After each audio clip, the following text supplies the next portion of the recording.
Hello, my name is Caleb Besaw, and today I'll be talking about mnemonic devices. I'm sorry if you can hear some background noise. I'm doing my laundry right now, so it's a little bit loud in my house.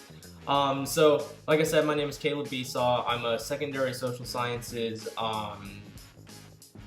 major, I guess, in the AMP program.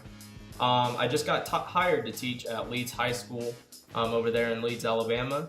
I'm going to be teaching U.S. history. I got told that I'll be teaching a little bit of 10th grade, maybe a little bit of 11th grade, and I'm also going to be a head soccer coach. So I'm really excited about that. But first, let's get into this mnemonics. So this was created, or not created, I guess, but Dr. Tom Scruggs does a lot of research on mnemonic devices and what the best ideas are for those. So he has some helpful tips for us. So first off, what you have to do is you have to identify the concept, of course, of what you're talking about.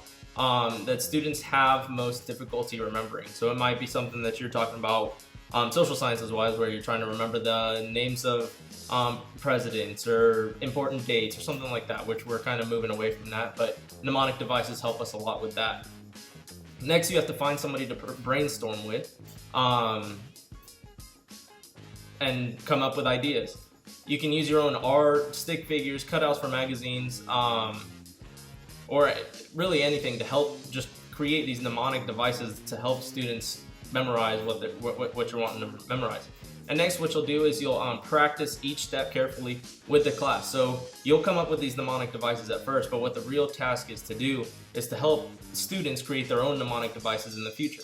And what it says here, what I've got in my notes, it says a primary goal of mnemonic instruction is to have students adopt mnemonic strategies and use them independently.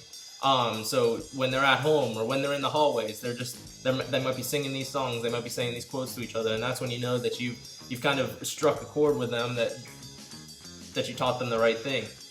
So of course with history, we've got a couple of examples. Everybody knows, obviously, when Columbus came to America, because it's a pretty common mnemonic device, right? In 1492, Columbus sailed the ocean blue.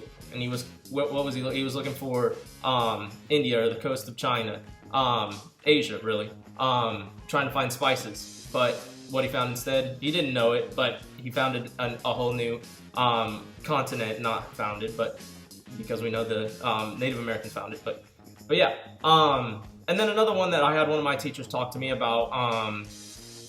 Maybe this might work with geography. You might have a student that's having trouble spelling the word desert, D-E-S-E-R-T.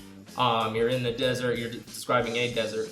And my teacher said that the way to remember that is you only really want to go to the desert once, so it's spelled with one S. But you really want two desserts at the end of the night when your parents say, hey, you can have one dessert, but can I have two? So two S's in desserts, one S in desert. So those are just a couple of mnemonic devices that you can use in a social science classroom